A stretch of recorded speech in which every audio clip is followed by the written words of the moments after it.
गुरु विशाल देव के तपोभूमि के प्रांगण में विशाल मासिक सत्संग समारोह की श्रृंखला में ये 2023 का सितंबर महीने का प्रथम रविवार आज है और इसी के श्रृंखला में ये आज मासिक सत्संग हो रहा। तो आजकल विज्ञान की धूमधाम है, बड़ी अच्छी बात है, लेकिन विज्ञान के साथ साथ हमें जो है आत्मज्ञान की भी आवश्यकता है। आज कुछ इसी पर हम चिंतन करेंगे और वो भी सदगुरु कबीर साहब के वाणी को, सदगुरु श्री विशाल साहब की वाणी को ले करके इसके विभिन्न पहलुओं पर दृष्टिपात करेंगे। और ये युवा वर्ग के लिए, नए विचारकों के लिए बहुत ही उपादेय सामग्री होगी। इसका चिंतन मनन करके ही हम इस सुख शांति प्राप्त कर सकते हैं। तो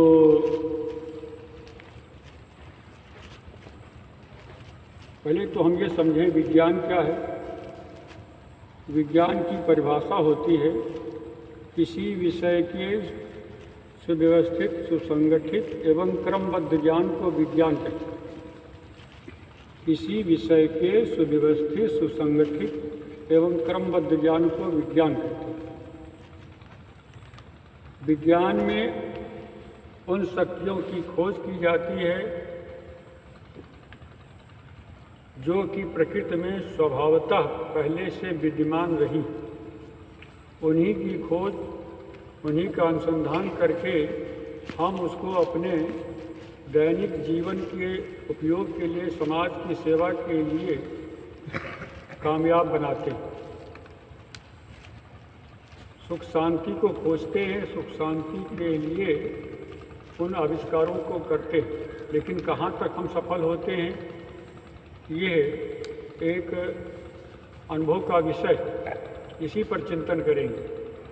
अध्यात्म ज्ञान की, आत्मज्ञान की क्यों आवश्यकता है? केवल विज्ञान ही सब कुछ नहीं है। इन्हीं के विभिन्न पहलुओं पर हम चिंतन करेंगे। तो हम चलते हैं, पहले तो विज्ञान की ओर चलते हैं, थोड़ा सा परिचय देते हैं। विज्ञान ने हमारे जीवन में बहुत कुछ सुख सुविधाएँ प्रदान किया और कर रहा है विज्ञान। लेकिन प्रश्न ये उठता है कि जितना हम सुख शांति के साधनों का अनुसंधान करते हैं, खोज करते हैं, उतना ही हम और बेचैन होते चले जाते हैं।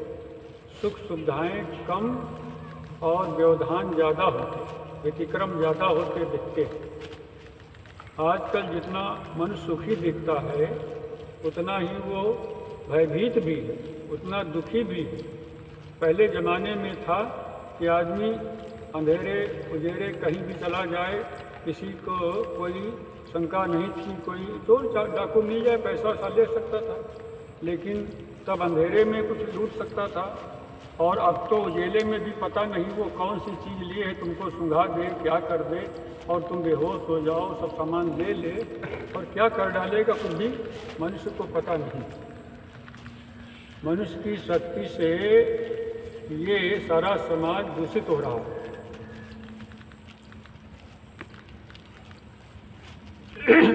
तभी तो विचारकों को भी कहना पड़ा, आदमी की शक्ति से अब डर रहा है आदमी, आदमी को लूट कर घर भर रहा है आदमी, आदमी ही मारता है, मर रहा है आदमी, समझ कुछ आता नहीं क्या कर रहा है आदमी। और इतना ही नहीं, इससे भी आगे बढ़ करके आज मनुष्य को मनुष्य देखकर है भय खाता, मनुष्य मनुष्य का दुश्मन बनकर गला दबाता, चोरी हिंसा कत्ल करे उत्पीड़न शोषण, औरों का हक छीन स्वयं का करता पोषण। इससे बदतर कौन कहो सृष्टि में प्राणी, लजा रहा है पशु को भी ये होकर ज्ञानी। ज्ञानी हो करके, बुद्धिमान हो करके, शक्तिमान हो करके, पावरफुल हो करके, लेकिन वो कार्य कर रहा है जो पशु नहीं करता, क्योंकि उसके पास समस्या केवल एक है और मानव के पास समस्याएं दो। वो कौन समस्याएं हैं? पशु के पास तो सिर्फ एक समस्या ये है कि किसी प्रकार पेट भर जाए। 24 घंटे में उसका पेट भरना चाहिए, किसी भी प्रकार से भर जाए, चल जाएगा उसका काम। लेकिन मनुष्य का काम इतने से नहीं चलता, न चलने वाला। उसके पास दूसरी एक बड़ी समस्या है, वो टेट की है। टेट माने पॉकेट, पॉकेट माने धन। पेट और टेट, टेट माने पॉकेट, धन। और धन का संबंध मन से, मन की पूर्ति होने वाली नहीं। कितना चाहिए, क्या कुछ चाहिए, कब चाहिए, कैसा चाहिए, कितना चाहिए, ये कुछ उसके मन के अनुकूल होता ही नहीं।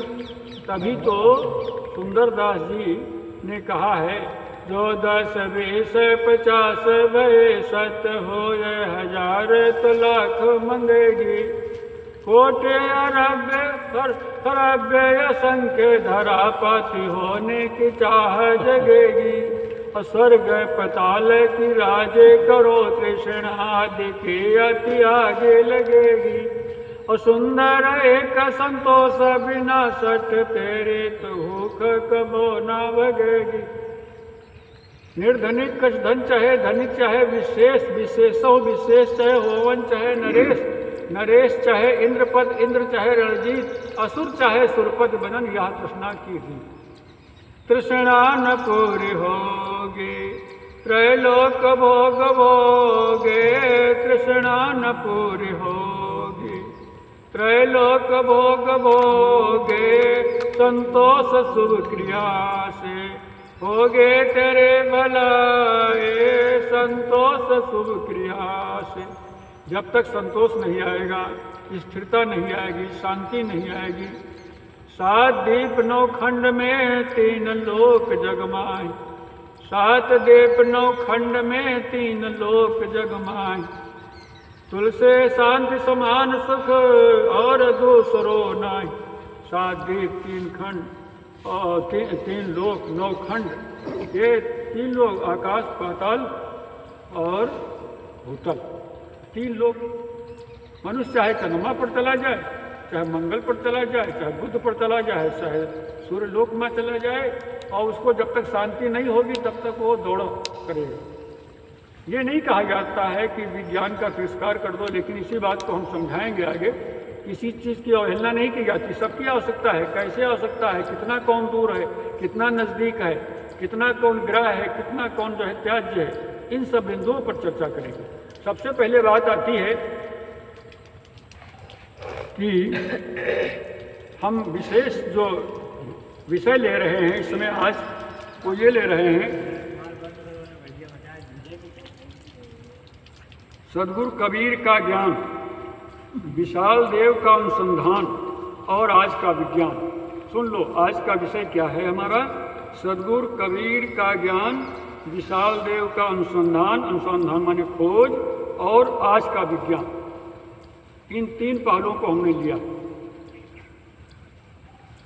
क्योंकि जनमानस में आम तौर से भावना है कि संतों को ज्ञान विज्ञान से और संसार से क्या मतलब है, और कुछ जानते वानते तो होंगे नहीं, कुछ समझते तो होंगे नहीं।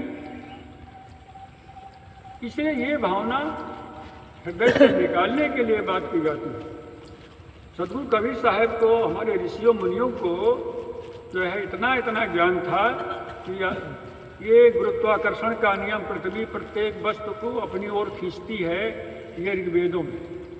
अभी कल हमने देखा था यूट्यूब पर कि ऋग्वेद में क्या है, अथर्ववेद में क्या है, यजुर्वेद में क्या है, सामवेद में क्या है, और कहाँ एक कौन सी। बहुत पहले, आज से करीब 25 साल पहले हमने पढ़ा था, एक लेख कल्याण में निकला था, उसमें सूत्र था गुरुत्वाकर्षण, ग्रेविटेशन का जो है सूत्र, कि कैसे प्रत्येक चीज को जो है पृथ्वी अपनी ओर खींचती।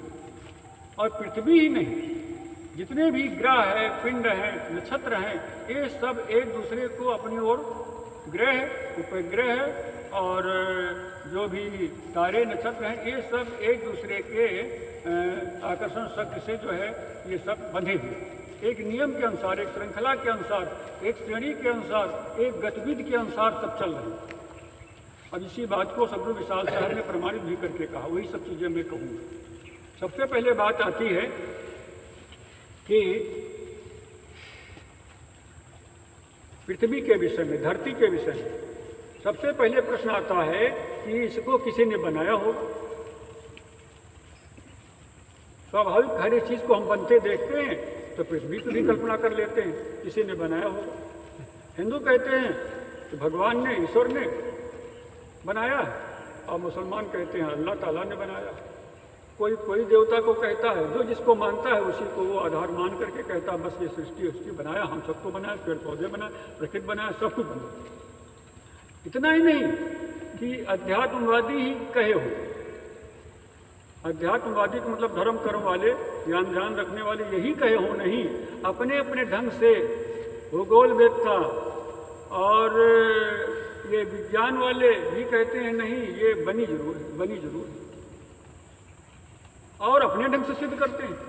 और मनुष्य को बताते हैं कि वो बंदर धीरे धीरे छोटे छोटे जीवों से, वो लंबी कथा है लेकिन छोटे छोटे जीवों से विकास होते होते जो है वो फिर बंदर हुआ, और बंदर से पूछ झड़ करके मनुष्य हो गया।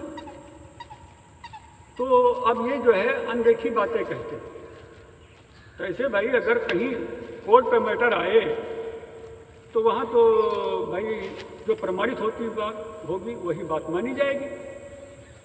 कोई कह दे, कोई कोर्ट पे मुकदमा आए कि अमुक व्यक्ति ने चोरी कर लिया, अब उसमें 4 गवाह हों और 4 एक कहे कि चोर जो है दरवाजे से घुस गए, तब उसकी तिजोरी खोल करके चले गए ले करके मार, और कोई गवाह कहे कि नहीं वो पीछे से सेंध काट करके आए, और तीसरा कहे कि नहीं छत पर से आ गए, चौथा कहे कि नहीं धरती के अंदर जो है वो सुरंग करके आ गए। तो चारों बातें तो सही नहीं है, बात तो एक ही सही हो। तो अब एक कैसे प्रमाणित हो जो सब प्रकार से ठोस हो, मजबूत हो, जिसका आधार, जिसका बेसमेंट, जिसका तर्क सब कुछ सही हो, वो चीज़ मानी जाएगी। वहाँ उलझ जुलझ की बातें नहीं मानी जाएंगी। और कोई कह दे ये भूत प्रेत नाउत ओझा और उन्हीं के यहाँ चोरी हो जाए तो वो जाकर मुकदमा वहाँ लिखाएंगे, रिपोर्ट लिखाएंगे, तब नहीं कहेंगे। कोई कह दे वहाँ पर एक भूत आया था वो चुरा ले गया, आदमी भी कोई नहीं चुरा, तो मानेगा वो। पूजा करता है, सब कुछ करता है, लेकिन वो मानेगा नहीं, कहेगा देखो झूठ बात मत करो और जो है हमारे जो है समस्या सुलझाओ। तो ऐसे ऐसे मनुष्य की गतिमति है। एक आदमी खूब जो है नौत्याय करता था खूब, और तमाम लोग उसके हाथ से खूब जो है पैसा ठगता था, मालूम कुछ नहीं। तो एक आदमी आया, उसकी जो है कहीं गाय जो है छूट गई थी, भाग गई कहीं, किसी ने कहा उस नाउत के पास जाओ तो बता देगा, मिलवा भी देगा, कुछ पैसा खर्च करना पड़ेगा। उसने कहा कोई बात नहीं, 6-7 हज़ार के गया, पुराना ज़माना था, तो वो अपना कहा 1000-2000 वो ले लेगा, तो कोई बात नहीं, पता चल जाएगा। वो गया और कहा नाउत बाबा हो घर में? कहा हाँ। बोलो क्या बात? कहा अरे आओ बाहर निकलो। निकला तो कहा हमारे गैया 5-6 दिन हो गए, मिलती नहीं है, बताओ वो मिलेगी कि नहीं मिलेगी, कहाँ मिलेगी, कैसे मिलेगी, कब मिलेगी, ये सब बताओ। और जो कोई खर्चा पड़ता लगे उसको बताओ। कहा देखो अभी भी बताता हूँ।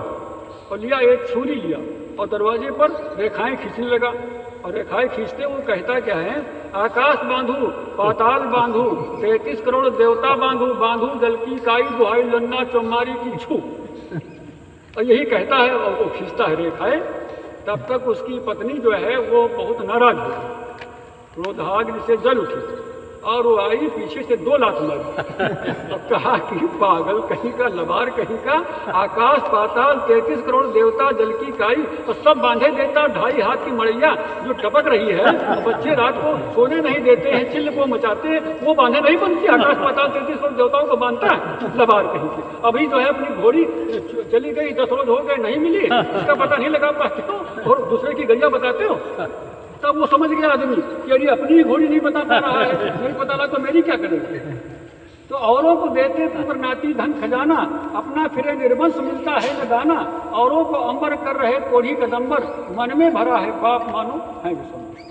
तो मतलब ये है कि मनुष्य जो है कुछ समझना नहीं चाहता है, जाना नहीं बूझा नहीं, समझ किया नहीं कौन। अंधे को अंधा मिला राह बतावे कौन। जैसे एक अंधा कोई, अब उसको अंधा मिल गया तो रास्ता कौन बताएगा? कोई दृष्टिवान हो, विचार हो तो वही तो बता पाएगा, कोई विवेकी हो तभी तो रास्ता बताएगा। तो इसलिए जगत के विषय में वैज्ञानिकों ने भी कल्पना करना शुरू किया। एक डार्विन साहब हुए हैं विदेशों में, हमने उनकी थ्योरी पढ़ा है, थ्योरी ऑफ इवोल्यूशन, विकासवाद का सिद्धांत। और वही सब तमाम चूहों की पूछ काटे और क्या क्या सिद्ध करने के लिए कि कुछ कट्टे चूहे होंगे कि नहीं होंगे, तो एक को नहीं हो, भला सिर्फ पूछ काट देने, कोई हाथ काट दे तो उसका लड़का जो है कट्टा हो तो वो सिद्ध नहीं हुआ, लेकिन अपनी थ्योरी पेश कर गए, स्कूलों में भ्रम पैदा कर दिया। तो करते करते जो है आज जो है विज्ञान के युग में भी इसे ब्रह्मांड की उत्पत्ति मानते हैं। और इसी पर सदगुरु विशाल साहब को सुनाया गया ये सब प्रसंग जो है पुस्तकें पढ़ करके। एक डॉक्टर आचार्य रामचंद्र शुक्ल की लिखी हुई पुस्तक सृष्टि और प्रलय, वो सुनाई गई साहब को, श्री साहब ने बड़े साहब को सुनाए, तो उस पर समीक्षा किया तो जगत अनादि शतक साहब ने बना दिया। उसी में के कुछ प्रसंग हमने चुना और चुन करके वो कितना साहब जो है उसके ऊपर समीक्षा किया, बहुत सटीक किया। तो उसमें धरती की उत्पत्ति में और सब चीज़ें तो संसार में स्वाभाविक जो है ऐसे ही जो है ख़त्म हो जाती है, समझ में आ जाती है थोड़ा बहुत। लेकिन ये विज्ञान की जो स्कूल में पढ़ाया जाता है एक और डबल जो है उनके दिमाग में भर दिया जाता है, तो वो जल्दी नहीं ख़त्म होता है विद्यार्थी जीवन का। तो हम लोगों को भी समझ में आ रहा था, धीरे धीरे जब इधर ज्ञान सुने तो समझ में आ गई बात। तो कहते हैं कि सबसे पहले एक ईथर था। ईथर एक ऐसा द्रव्य था जो कि हवा से भी पतला और गैसों से भी पतला। कैसी कैसी कल्पना किया, देखा तो कुछ नहीं। बिन जाने वह देश की बात कहे सो क्रूर, आप ही खारी खात है बेचत फिरे कपूर। कबीर साहब ने कहा जानते वानते कुछ नहीं, ऐसे कल्पना करते चले जाते। तो कहा कि वो इथर था और उसमें फिर संकोचन विकोचन हुआ, क्या हुआ, और उसी में सिकुड़ करके एक सूर्य बन गया और सूरज का टुकड़ा टूटा और जाकर के पृथ्वी बन गई। और पृथ्वी का जो समुद्र है और शांत महासागरों का ये फटी मही तब सिंधु भाव भया असंभव बात है, असंभव बात।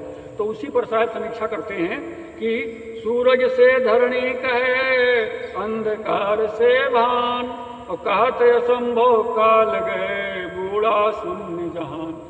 कहा वो कहते हैं सूरज इतना गर्म है कि पृथ्वी से 15 करोड़ किलोमीटर, 15 करोड़ किलोमीटर दूर। अभी जो भारत का सूर्ययान लॉन्च हुआ है, हाँ, जो आदित्य L1, वो जो है उस लैंग्वेज पर जाएगा, वहाँ पर जाकर के चक्कर लगाएगा और अध्ययन करेगा। और वो है करीब 5 लाख किलोमीटर, 15 लाख किलोमीटर वो दूरी पर है वो लैंग्वेज, जहाँ पर हाँ L1 वो स्थिर हो, मत चालू वहाँ घूमेगा, वहाँ पर अध्ययन करेगा। अच्छी बात है, उससे कुछ लाभ ले लें, जैसे वहाँ की किरणें और वहाँ के कुछ ले करके यहाँ पृथ्वी पर कुछ लाभ उठाए, कोई चीज़ हो सकती है, अनुसंधान करके निकल आए, कोई चीज़ निष्कर्ष तूफान के बारे में। हाँ, नहीं और कुछ भी निकल सकता है वहाँ से, तो निकल सकता है। तो सूरज से धरणी का है अंधकार से भान, सूरज से कहा धरती हो गई और फिर अंधकार से सूरज हो गया। वो जब ईथर वगैरह था उससे सूरज हो गया। तो कहा तो संभव कहा लगे, तो फिर इसी प्रकार ये संभव बात कहते हैं। और बूढ़ा शून्य जहान, तो ये भी मान लो कि शून्य में सारा संसार डूब गया। भाई क्या न उसका प्रमाण है न उसका प्रमाण है, शून्य में संसार डूब गया, ये भी कह सकते, कुछ भी कह सकते हैं। तो क्योंकि कहने वाला जीव है, कुछ भी बनने के, कुछ भी कहने के पहले ये सोच लो कि पृथ्वी नहीं है तो कहने वाला कहाँ है, जीव नहीं है तो कहेगा क्या। उधर ईश्वरवादी कहते हैं कि कभी साफ तर्क करते हैं कि कबीर दुनिया ना हती तब रहो एक खुदाए, कबीर दुनिया ना हती तब रहो एक खुदाए, और जिन या देखा नजर भरे सो रहो कौन केठा। और हिंदू तरफ कहा कबीर दुनिया ना हती तब रहो एक भगवान, और जिन या देखा नजर भर सो रहो कौन मकान। कि जिन्होंने देखा और कहा प्रमाणित करके धरती नहीं थी, भगवान ने बना दिया। ठीक है, कहने तो बन गया, लेकिन धरती नहीं थी, तुम धरती पर बैठ करके कह रहे हो, उसकी प्रामाणिकता क्या है तो प्रामाणिकता? भाई धरती तो पहले सिद्ध हो गई, कहने वाला पीछे हुआ, और धरती नहीं थी तो कहने वाला कहाँ से आ गया? तो धरती बनी बनाई है, तो कल्पना क्यों कर रहे हो? तो इसलिए ये गलत बातें हैं। फटी मही तब सिंधु भा है असंभव बात, और बिनते ही के नहीं बन सके बातन से कुशलात। कहते हैं ये धरती फट गई तो समुद्र हो गया, ये चांद का टुकड़ा और कुछ थोड़े है, ये जो है समुद्र से निकला हुआ है। अरे कहने में कुछ लगता थोड़े है, कल्पना करने में लगता थोड़े है। तो लेकिन ये असंभव बातें हैं, और बातों से काम चलने वाला नहीं, बातों से पेट भरने वाला नहीं, क्योंकि कोई कुछ भी दूसरा भी तो कह सकता है, वो भी तो कह सकता है, कह सकता तो उसकी मानो। तो अब साहब कहते हैं नहीं, सृष्टि का ये नियम नहीं, सृष्टि में ऐसे कुछ नहीं होता, कुछ नियमबद्ध है, उस नियम को अध्ययन किया। ऋग्वेद क्यों बना? ऋग्वेद में जो है ऋत कहते हैं सृष्टि के वह आधारभूत नियम कायदा और वह श्रृंखलाएं जिन पर सृष्टि स्वयं अवलंबित होकर के संचालित हो रही है, उसको कहते हैं ऋत। शाश्वत नियम, उसको नियम कह सकते हो और गतिविधि कह सकते हो, तो वो जो है उसी के आधार पर ऋग्वेद बना। तो चंद्र सूर्य तारागण सब ही है क्रियमान, बर्फ बने और जो गले क्रियावान ये ठान। चंद्रमा, सूरज, तारागण, ये जितने भी पिंड हैं, ग्रह है, पिंड है, ब्रह्मांड के जितने भी हैं, ये और ये सब क्रियामान। बर्फ बनती है, देखो बिगड़ जाती है, और फिर जो है तो गैस ये सब श्रृंखला चला करता है। तो ये सब क्रियामान है, कोई स्थिर है ही नहीं। अगर स्थिर हो तो संसार सब एकदम नष्ट भ्रष्ट हो जाए, स्थिर होने से काम भी नहीं चलेगा। और जो है कल्पना ये है नहीं, ये बिल्कुल सही बात है। कोई आजकल देखना चाहे तो धरती के ऊपर जो है अंतरिक्ष में पहुंच जाए, पैसा लगा करके देख ले धरती कैसे घूमती, कैसी सुंदर लगती, बड़ी सुनहरी लगती, चंद्रमा से अच्छी लगती धरती, फोटो तो क्या सब। तो बर्फ बनती है, और सब तमाम पत्थर, हीरा, सोना, चांदी ये सब बनते हैं, बिगड़ते भी रहते हैं। जो चीज़ जितने देर में बनती है उतने देर में वो बिगड़ती भी। हीरा बहुत दिनों के बाद बनता है, और तब वो बहुत दिनों तक चलता है, बिगड़ता भी बहुत देर में है। और देखो जितनी बिल्कुल सरल चीज़ें हैं, अभरक है और ये सब एल्युमिनियम है, ये जल्दी बनती है, ये जल्दी बिगड़ भी जाती है। बहुत चीज़ें ऐसी होती सब बनती बिगड़ती रहती हैं। तो अब साहब कहते हैं कि भाई कल्पना में क्यों फंस रहे हो? जस का तसहि न जान के करे कल्पना जीव, अकल्पित लड्डू खाए के चाहत तृप्त सदीव। ज्यों का त्यों न समझ करके, न मान करके, इसमें कौन हट जाए? ज्यों का त्यों, जैसे जैसे जो उत्पत्ति हो रही आंखों से देख रहे, इसका कोई प्रमाण अंत से लाना नहीं है। तो जसका तसही न जान के करे कल्पना जीव, ये कल्पना करना इसका जो है अंदर आदत बन गई, कल्पना करता रहता है। ज्यों का तो नहीं समझता, कल्पना करता रहता है। जसका तसही न जान के करे कल्पना जीव, और कल्पित लड्डू खाए के चाहे तृप्त सदी। कल्पना के लड्डू खा करके तृप्ति चाहता है तो कहाँ पेट भरने वाला? कल्पना के करने से पेट नहीं भरता। कोई ढपोड़ संख वाली बात, कहीं 10,000 ले लो, कहीं 10 में क्या होगा, 20 ले लो, 40 ले लो, 50 हो, और बढ़ता ही जाता है, होना कुछ नहीं। तो इसलिए ये कल्पना है, केवल कल्पना में मत करो, क्योंकि कल्पक जो है, कल्पक सब अनुमान को करे तत्व प्रत्यक्ष। ये जीव जो है सबका कल्पना करने वाला, आधार न हो तो वो कल्पना कहाँ से होगी? जैसे समुद्र न हो तरंगे कहाँ से उठेंगे? भाई समुद्र ही तो उसका आधार है तरंगों के उठने का। और इधर तालाब में तरंगे उठती है, तालाब से उठती, तालाबे न हो तरंगे कहाँ से उठेंगे? और फिर आगे साहब कहते हैं जस उत्पत्ति अब देखियत तस माने नहीं चैन, बसन यथार्थ गवाए के धूम बसन नृपलयन। जस उत्पत्ति अब देखिए, जैसे मनुष्य पशु से पशु, पक्षी से पक्षी, और कीड़े मकोड़े तो उसमझ खान के होते हैं, उनमें माता पिता की जरूरत नहीं। तो जैसे उत्पत्ति अब देखी जा रही है, जस उत्पत्ति अब देखिए, मनुष्य मनुष्य होता देखा जाता है, पशु से पशु होते देखा जाता है, पक्षियों से पक्षी होते देखे जाते हैं, और कीड़े मकोड़े तो ऐसे ही है जहाँ तहाँ पैदा हो जाते हैं। तो जस उत्पत्ति अब देखिए तो समाने नहीं चैन, और उस प्रकार जीव को चैन होती नहीं है। चुपचाप बैठे जीव को चैन नहीं होती, और वो कल्पना तरह तरह की करना चाहता, मनोरंजन करता है। जस का तसही न जान जस उत्पत्ति अब देख यत तस्माने नहीं चैन। अब बसन यथार्थ गवाई के धूम बसन विपलेन। यथार्थ कपड़े, एक राजा की कहानी आपकी भी सुनाएंगी कि बसन यथार्थ वस्त्रों को जो है वास्तविक वस्त्रों को छोड़ करके और धूम के मैंने धुआं के बसन जो है उसने पहना। कैसे है कहानी बताते हैं, उसी प्रकार लोग कल्पना करते हैं। बड़ी अच्छी कहानी है कि एक राजा था, तो वो राजा बहुत अपने जो है राजमद में चूर था,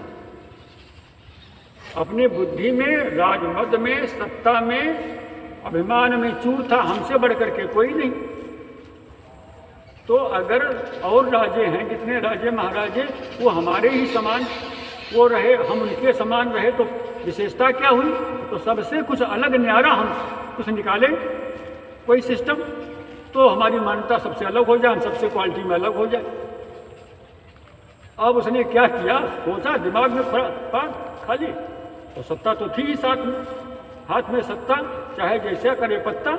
तो उसने आदेश कर दिया मंत्रियों को, प्रधानमंत्री को और सब विभाग के मंत्रियों को और विचारकों को और सबको बुला करके आदेश कर दिया कि देखो, अब जैसे जो व्यवस्था है उसमें सबको उल्टा आर्डर करना है, मतलब उसके जो है विपरीत करना है। क्या करना है? अब रात को दिन हम कहलाएंगे और दिन को रात हम बनाएंगे, रात को दिन, दिन को रात। और जो रात में काम होता है सोने का, वो दिन में होगा, और जो दिन में होता है सब खेती बाड़ी और फैक्ट्री और कारखाने, ये सब रात में होंगे।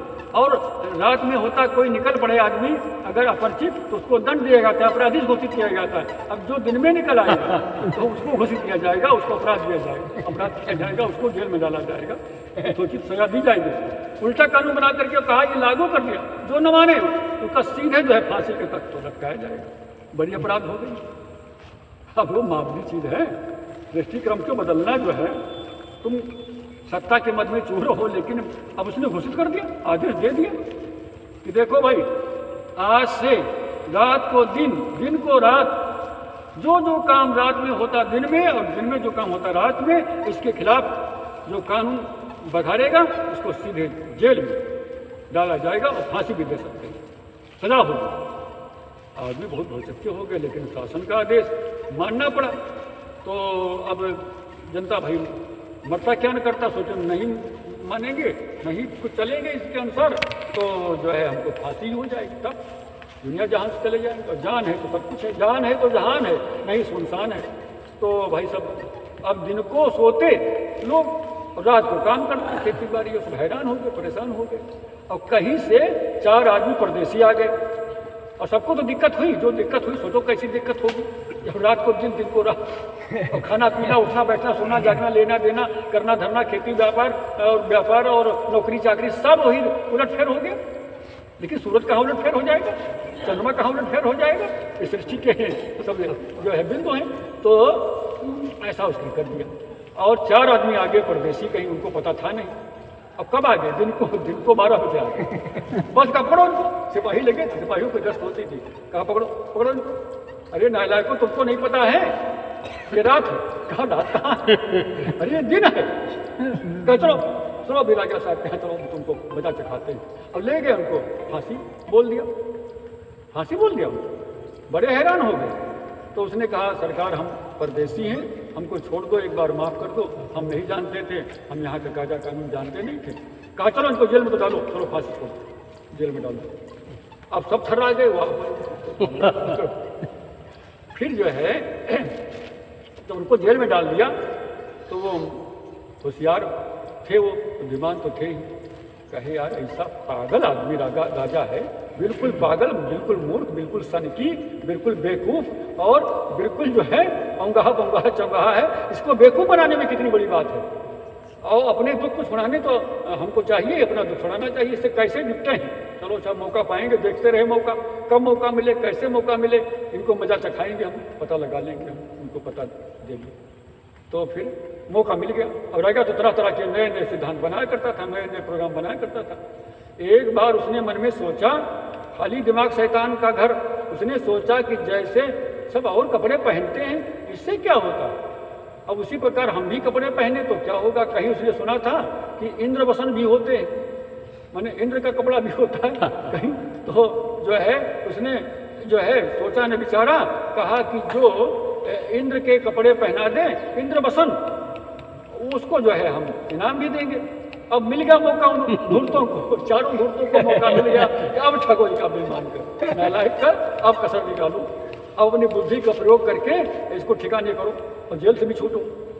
तो ऐलान कर दिया राजा ने कि कोई धूम बसन जो है इंद्र के जो है इंद्र लोक के धूम बसन, धूम माने धुआं के बसन जो है कोई बना दे तो उसको 10,000 रुपया इनाम, और जो कहेगा वो जो चाहेगा वो मिल जाएगा। अब वो चारों जो है तुरंत जो है कागज लिखे राजा के यहाँ पहुँचा दे कि सरकार हम बना सकते हैं, बिल्कुल दावे के साथ। राजा ने कहा लाओ उनको सामने, लाए गए वो चारों जेहली जो है परदेसी। कहा कि तुम जो है इंद्रलोक के धूम बसन बना सकते हो, धूम बता के मैंने धुएं करो। अरे कहा सरकार मैं तो बिल्कुल बना सकता हूँ, इसमें कौन बड़ी बात है, लेकिन आप जब चाहोगे तो कहा मैं क्यों नहीं चाहता हूँ। कहा कि देखो खर्चा पर्चा दे पाओगे, तो कहा क्यों नहीं, कितना लगेगा। 1,000 रुपया ज़्यादा नहीं, हम 4 आदमी 1,000 रुपया दे देना, 4,000 एक आदमी को देना, तो 4 महीने लगेंगे, तो 4 तो 16,000 रुपया आपको देना होगा। कहीं बिल्कुल चाहे भी ले लो लेकिन बना दो। कहीं ठीक, अब हम कुछ टाइम भी लगेगा, इसमें लगेगा 4 महीने कम से कम, और 4-4 हज़ार रुपया तो वो पहले दे दो। कहीं तब तो हमका सामान खरीदेंगे ना, तो ऐसे ऐसे जो है तो बनाया देखो, तो वो 16,000 रुपया दे दिया राजा ने। तो कौन बोले उसमें, कोई छू तो नहीं कर सकता था। 16,000 रुपया ले लिया और कहा फिर हमको जेल में, नहीं तुम जहाँ कहो वहाँ फर्स्ट क्लास की जगह तुमको देंगे। तो फर्स्ट क्लास जगह उनके जगह दे दिया, खाने पीने का इंतजाम जो कहे वो खाने पीने को, और उसने जो है लकड़ी पकड़ी का ऐसे वैसे जो है दाना बाना कुछ रख लिया दिखाने भर के लिए। और कहा राजा आए बीच बीच में, तो कहा सरकार बंद रहे कपड़े, बिल्कुल बंद रहे कपड़े, अब तैयार होने वाले हैं। अब 1 महीना बीता, 2 महीना बीता, 3 महीना। राजा बहुत उत्कंठित थे कि कब तैयार हो, कब पहने, और कब पहन करके निकले, समाज में कैसे निकले अपना जो है बग्घी वाहन पर। तो फिर अब 4 महीना बीत गए तो टाइम आ गया। हाँ सरकार अब आपके कपड़े, अब इंतजार कर नहीं करना है, कपड़े तैयार, अच्छी बात है। तो कहा कि हाँ भला अच्छी दिन है, अच्छा दिन है, शुभ मुहूर्त है, और कोई पूर्णिमा उर्णिमा बताया। कहा आज ये है पूर्णिमा, और इसी दिन जो है आप पहनो और नगर में घूमो। ठीक, और देखो धूम बसंत तो हम आपको पहनाएंगे, और केवल इस समय पहनाते समय इसमें खासियत है कि इसमें हम चारों में से एक आपको पहनाएगा, और कोई जो है तीसरा आदमी नहीं होने पाएगा, नहीं रहने पाएगा। कहीं बिल्कुल कोई बात इसमें क्या, हाँ कि ऐसे ऐसे वस्त्र थोड़े। बस राजा को ले गए एकांत में और नहला दिया, नहला करके, और बस उसमें से संदूक एक पहले ही फिट करा दिया था वहाँ पर, बड़ी भारी संदूक का, इसी में रखे हैं कपड़े। हाँ तो राजा साहब अब तैयार हुए कपड़े, अब आप नहा लिए हैं, आप पहनोगे। लेकिन ये एक बात है राजा साहब, वो बहुत महत्वपूर्ण है। वो क्या है, कहा कि ये जो अपने बाप का असली होगा तो उसी को दिखाई पड़ेंगे, बाकी दिखाई नहीं पड़ेंगे। ऐसी रख लिया प्रामाणिकता, और किसी को नहीं दिखाई पड़ेगा, असली को ही दिखाई पड़ेगा, नकली को नहीं, दोगले को नहीं दिखाई पड़ेगा। तो राजा दिखाई उखाई नहीं पड़े कुछ, तो थे ही नहीं करना। तो बस हाँ पहना दिया। अब जो है वो आपका वो हो गया है, कुर्ता हो गया, अब ये हो गया, अब ये हो गया, अब मुकुट हो गया, अब ये हो गया, ऐसा। और देह में हाथ लगाते जाए और पहनाते जाए, और पहनाना ना कुछ नहीं, उनको नंगे कर दिए। तो अब वो कहें कैसे कि हमको दिखाई नहीं पड़ते, क्योंकि सोचे कि संदेह है बाप कहें कि नहीं। अब बड़ी मुश्किल हो गई, कोई वो बोल ही नहीं पाए। लेकिन ये था कि हाँ पहले जरूर, अरे कहीं ऐसा जत रहे हैं, राजा साहब जत रहे हैं। अब राजा साहब कैसे बोल दे कि नहीं जत रहे हैं, कहना बहुत बढ़िया लग रहा है, बहुत बढ़िया लग रहा है, कहाँ चलती है। अब इतने में थोड़े काम चलेगा, अब जनता को दिखाइए। और बग्घी तैयार कर दिया, उस पर बैठा लिया, और नगर में घुमाने के लिए निकले। वो चारों धूर्त कहे आप निकलो नगर में, और जो कोई कहे, कोई छीटा कसी करे और समझ लो दोगले का है, और उसको जेल में डालो। ऐलान भी कर दिया। और उसको दिखाई भी नहीं पड़ेंगे, दिखाई पड़ेंगे जो है असली। तो ठीक है बस। अब उसमें कोई कह नहीं सके, तो जो कहे ना, देखे तो नंगा है सरा तो राजा, लेकिन अब बच्ची पर जा रहा है, अब कौन बोले कहना छिपा प्यार कर क्यों कहे बैरी हो, कौन अपनी जान जोखिम में डाले। तो अब वो सरासर नंगे घुमा रहे हैं उनको धूर्त लोग, और उनको पता ही नहीं कि हम नंगे हैं कि क्या है, ऐसा बना दिया।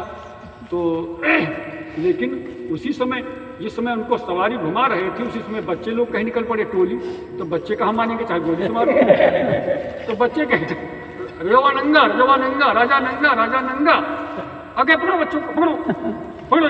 बदमाश कहते हैं नंगा कहते, इसको दिखाई नहीं पड़ता, नालायक। और पकड़वा दिया बच्चों को, कहा इनको फांसी दो, तुरंत फांसी दो। सिपाहियों का इनको फांसी दो। और जब फांसी देने की बात आई तो उनके माता पिता कहे हमरो फांसी हो जाए, तो घोर अन्याय है, सरासर नंगा है। तो कहा क्यों फांसी दो, है ये क्या मामला है। तो उनके माता पिता और गार्जियनों सब एक जो है वो भी जो आपस में कहे आज तो हमारे लड़के पकड़े गए, कल सबके पकड़े जाएंगे और सबकी फांसी होगी, ये समझ लो। इतने से काम नहीं चलेगा, हल्ला बोल रैली निकालो। और वो जब सब मिलके कहे कि राजा साहब जो है आपको कुछ अता पता नहीं है, सोचिन कड़ा विरोध करें, जो कुछ होगा देखा जाएगा, क्योंकि हम ये फांसी तो बच्चों को नहीं दिलाएंगे। तो कहा राजा साहब इन बच्चों को आप फांसी क्यों देंगे। कहा तुमको पता है हमारे नियम कायदा कानून के अनुसार नहीं चल रहे हो। कहा ये बताओ ये रात है कि दिन को रात को रात को दिन बताए थे, हैं? तो वो जो है रात को जो है दिन को बताए थे, तो रात को निकाल रहे थे, लेकिन लड़के कहीं आ गए। तो कहा कि ये जो है रात को निकाले ना, तो रात को निकाले तो कहे कि ये तो रात है। तो कहे अच्छा रात है। कहा हाँ रात है। तो कहा थोड़ी देर में दिन हो जाएगा।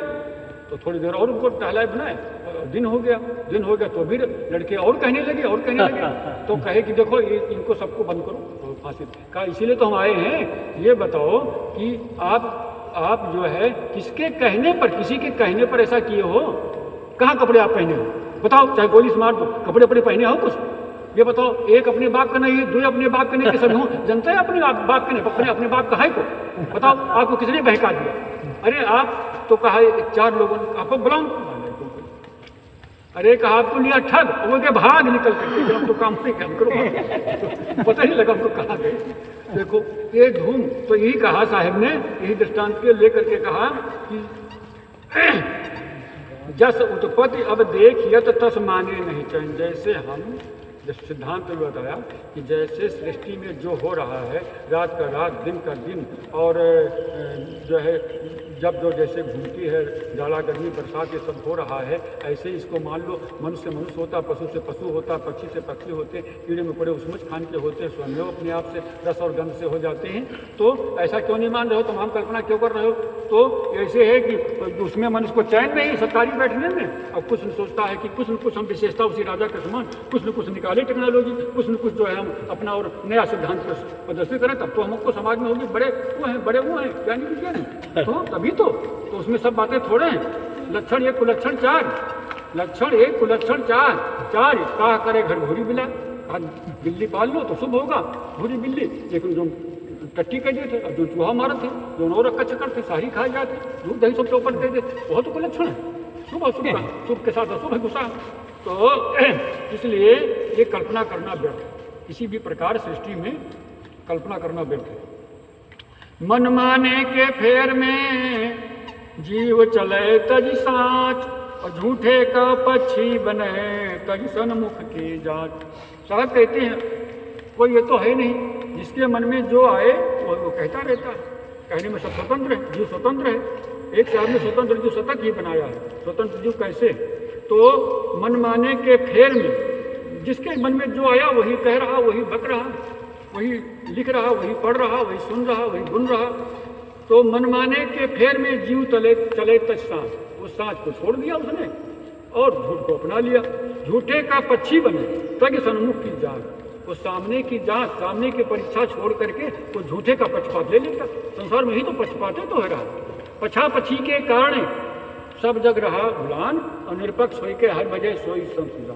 कबीर साहब कहते हैं कि निरपक्ष हो सोचो विचारो, दिमाग मिला है, दिल मिला है, और कोई प्राणी तो सोच नहीं सकते हैं।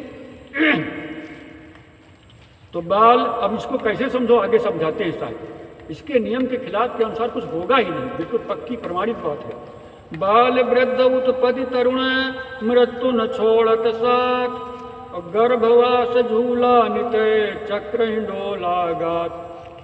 बालक होना, वृद्ध होना, और जन्म होना, और युवावस्था होना, और मृत्यु होना, और गर्भवास में जाना, ये सब सिस्टम।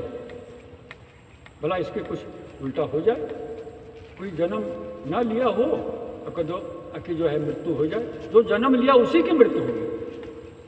तो बालक होना, वृद्ध होना, उत्पत्ति होना, तरुण होना, और मृत्यु होना, गर्भवास में जाना, इस सृष्टि में, और कर्म के अनुसार सब हुआ करता है, इसी प्रकार सब होता है, हो रहा है, इसी प्रकार हो गए हैं। कोई कहते जन्मतः कोई बढ़ाई जाए, नहीं, कुछ दिन तो लग गई, हाँ मर सकता है, लेकिन ये नियम है, जो आया है वो जाएगा जरूर, निश्चित सिद्धांत है।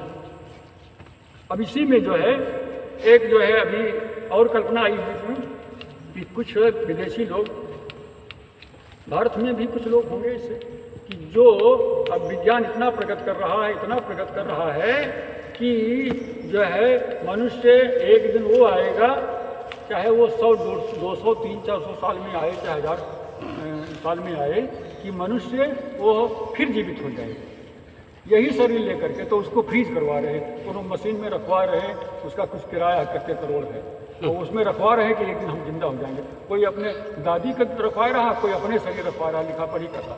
महामूर्खता, महामूर्खता बिल्कुल मूर्खता है। अरे भाई, वो जीव तो चला जाएगा, जीव कहाँ लौट उसमें आएगा, और कौन शरीर को चलाएगा? कुछ नहीं चलाएगा। ये जादिन निकल जाएगा जीव तन से, नहीं कर्म होते नहीं। लेकिन मूर्खों को क्या करें, इतना मोह शरीर से है कि हम फिर जिंदा होकर के संसार को देखेंगे, देख के नहीं सके, दुख भोग के नहीं सके। हाँ, तो इसलिए सृष्टि क्रम में ऐसा चल रहा है। सब दिन ये सब ही रहे, दिनों रात एक तार, और तीनों काल प्रत्यक्ष है जग अनादि व्यवहार। सब दिन, जितने दिन हैं वो सब उसी प्रकार से होते, जाड़ा में जाड़ा, गर्मी में गर्मी, बरसात में कम ज़्यादा चाहे जो हो जाए। सब दिन ये सब ही रहे, दिनों रात एक तार, रात के बाद दिन, और दिन जैसे खत्म होता है रात का सिरा उसको जुड़ा, और रात जैसे खत्म होती है दिन का सिरा उससे जुड़ा। कोई पूछे रात हुआ पहले कि दिन हुआ, कोई बता पाओगे? अरे दोनों ऐसा है, जगत अनादि है, उसको पीछे समझाएंगे अभी और बारीकी समझाएंगे, साहब को समझा खूब समझा देंगे कि अनादि और अनंत दो शब्द होते हैं, आगे बताएंगे। तो सब दिन ये सब ही रहे, दिनों रात एक तार, और तीनों काल, भूत भविष्य वर्तमान, पहले वर्तमान में आगे यही होगा, जो पहले हुआ है उसी प्रकार से आगे होता रहेगा। ऋतु नो छोड़त साथ है, खट खट मास प्रवाह, और जब तक ये टूटे नहीं तब तक जग निर्वाह। ऋतुएं भी, जाड़े के बाद गर्मी, और गर्मी के बाद बरसात, और बरसात का सिरा फिर जाड़े से शुरू, जाड़े से जुड़ा हुआ, और जाड़े का सिरा गर्मी से जुड़ा हुआ, और गर्मी का अंतिम छोर जो है वो फिर जो है बरसात से जुड़ा हुआ, बरसात का सिरा फिर जाड़े से जुड़ा हुआ है। एक के बाद एक के बाद एक आते जाते हैं। कोई बदलाव होता है? नहीं होता। हाँ, तो इसलिए जब तक ये टूट नहीं सकता है क्रम, तब तक जो है कोई बदलाव होने वाला नहीं है, टूटेगा ही नहीं। जब आज तक नहीं टूटा है ना, ये आज भी हम कहते हैं चलो जीव मर गया, किसी प्रकार मर गया, लेकिन आज क्यों हो? सबसे बड़ा प्रमाण है, ठोस प्रमाण है, कहीं दूर नहीं जाना है, कि जीव का सबसे प्रमाण ये है कि आज सब लोग हो कि नहीं, जान रहे हो कि नहीं, समझ रहे हो कि नहीं समझ। तो जब शरीर है, ये शरीर जरूर बदल गया, शरीर कहीं बाघ, भेड़िया, कुत्ता, बिल्ली, मनुष्य शरीर में कितने बार आया, सब कुछ आया। लेकिन आज जब आज तक नहीं मरे हो तो आगे क्यों मर जाओगे? हाँ, शरीर बदल जाएगा, शरीर बदल जाता है, कपड़े पुराने हो जाते हैं, छोड़ देता है। ये जो है अध्यात्म का सिद्धांत है। तो आदि अंत नहीं जगत का समूह यथार्थ बात, और संस्कार बस जीव लखी होवे तब कुशलात। इसलिए जगत का आदि और अंत नहीं, ये बात बारीकी समझो। आदि माने होता है प्रारंभ, प्रारंभ का मतलब शुरुआत, स्टार्टिंग।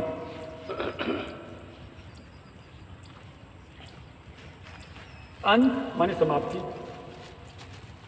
ये संसार जो है न कभी बना है और न बिगड़नी है, सीधी सी बात। बना ही नहीं, जब बना नहीं है तो बिगड़ेगा क्या? जो चीज़ बनती वो बिगड़ जाती है। पेड़ पौधे ये जमते हैं, होते हैं और फिर बिगड़ जाते हैं, फिर बीज रूप में हो जाते हैं।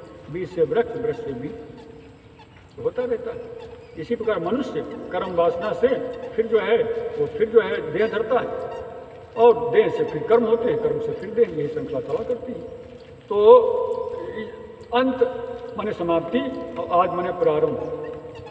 आदि अंत नहीं जगत का, समझ यथार्थ बात। ये यथार्थ बात, वास्तविक बात समझो कि जगत का आदि और अंत नहीं है। ये इसी प्रकार से चलता आया है, चलता रहेगा, चल रहा। इसमें कोई शंका हो तो बताओ, चल न रहा हो तो बताओ। चल रहा है, और जब चल रहा है तो आगे क्यों नहीं चलेगा? क्या हो जाएगा? आज तक कुछ नहीं हुआ तो धरती समाप्त हो गई हो, सूरज बुझ गया हो, चंद्रमा खत्म हो गया हो, उसी प्रकार झरना बह रहे हैं, उसी प्रकार थोड़ा बहुत परिवर्तन होता है तो स्वाभाविक परिवर्तन, शरीर में भी परिवर्तन होता है।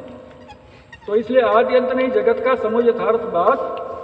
संस्कार बस जीव। अब जीव के पास संस्कार होते हैं, कर्म संस्कार होते हैं, और उन्हीं को लेकर के जब तन पहले दृश्य नहीं तब जैसे धर दे, अब छूटे तैसे बने जस पहले गहले। जिस प्रकार साहिब कहते हैं, सदगुरु विशाल साहब कहते हैं, जैसे ये शरीर पीछा नहीं दिखाई पड़ता, पीछे वाला शरीर नहीं दिखाई पड़ता है कोई। जब तन पहले दृश्य नहीं तब जैसे धर दे, जैसे पीछे वाला शरीर नहीं दिखाई पड़ता है, पिछले जन्म में हम क्या थे, ये बन गया, तैसे ये भी गायब हो जाएगा, मिट जाएगा, नष्ट हो जाएगा, अगला शरीर बन जाएगा। इसमें कौन शंका है भाई? जब बन गया है ऑटोमेटिक कर्मों के अनुसार, तो आगे बनने में क्या शंका है? कोई नहीं शंका है। आदि अंत नहीं, हाँ, तो आदि अंत नहीं जगत का, समझ यथार्थ बात। संस्कार बस जीव लग। ये संस्कार जो कुछ कर्म करता है उसी प्रकार बीज के अंदर वृक्ष रहे, तिम जीव के संग में कर्म रे भाई। काल संयोग मिले से उगए फल, आप ही आप सो देते दिखाए। पुष्प के मध्य में गंध रहे, उड़ जाते सो वायु की संगति पाई। तिमि कर्म के संग में जीव उड़े, तहाँ जाते जहाँ जिनकी ममताई।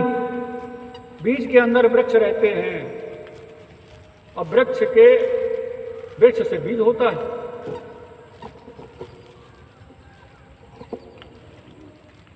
बिना बीज के वृक्ष होता नहीं। ये होता है कहीं देखा? नहीं देखा। बीज से वृक्ष, वृक्ष से बीज, वृक्ष से फिर बीज से वृक्ष होता रहता है। कर्म से देह, देह से कर्म। तो ये संस्कार बस जीव है। यहाँ एक फाजिल बात है, वहाँ वृक्षों में तो केवल जड़ शक्ति है, यहाँ चेतन शक्ति भी है। यहाँ चेतना की शक्ति है जो संस्कार लेकर के जाती है, उसी के अनुसार ये नए शरीर धारण करती है। तो अब जीव के लक्षण क्या है? विज्ञान में बताया जाता है। जीव किसको बताया जाता है? हमारे अध्यात्म ज्ञान में, साहिब के, कबीर साहब के ज्ञान में, श्री विशाल साहब के ज्ञान में क्या बताया जाता है? इसका अंतर भी समझ लो। संसार में जो स्कूली ज्ञान होता है वो पढ़ाया जाता है जंतु विज्ञान में, जूलॉजी में, कि चलन पोषण वृद्धि उत्सर्जन, चलन पोषण वृद्धि उत्सर्जन, उत्तेजनशीलता, जनन, अनुकूलन, आकार और मृत्यु, ये लक्षण जो है बताते हैं। जहाँ हो चलना फिरना, जहाँ पर बढ़ती हो चीज़, और जहाँ पर जो है उत्सर्जन होता हो, गंदगी का त्याग होता हो, मल का त्याग होता हो, उत्तेजनशीलता हो, और प्रजनन करने की क्षमता हो, अपने जैसा जीव उत्पन्न करने का, शरीर उत्पन्न करने की क्षमता हो, अनुकूल बनाने की क्षमता हो, और आकार एक उसका विशिष्ट हो, और मृत्यु को भी प्राप्त हो, डेढ़ हो जाता हो, उसको जीव मानते हैं। लेकिन साहब इसको जीव नहीं मानते। तो जीव तो किसका नाम दिया? वैज्ञानिकों का नाम दिया वो थोड़े, ये तो जो है हमारे अध्यात्मवादियों का नाम दिया हुआ, आज का नाम थोड़े। जीव क्यों कहते हैं? जरा इस पर विचारो। जीव कहते हैं, इसकी जीव की परिभाषा में दिया है, जीवतीत जीवा, जो सदैव जीवित रहता है, मरता नहीं कभी। जीवतीत जीवा, जो सदैव जीवित रहता है, मरता ही नहीं। शरीर मरता है, शरीर जो है मरा है तो पहले ही जड़ता है। तो अब जीव के लक्षण क्या है? साहिब के सिद्धांत के अनुसार सदगुरु विशाल साहब ने जीव के 12 लक्षण बताए, सुन लो। बैर प्रीति इच्छा धरे, त्याग ग्रहण और ज्ञान, हानि लाभ प्रयत्न दुख है सुखमानंदी जान। बैर करना प्रतिकूल होगा तो बैर हो जाएगा, बैर करना प्रेम करना अनुकूल समझ करके, और इच्छा धारण करना कहते हमारी इच्छा ये होती करनी नहीं होती।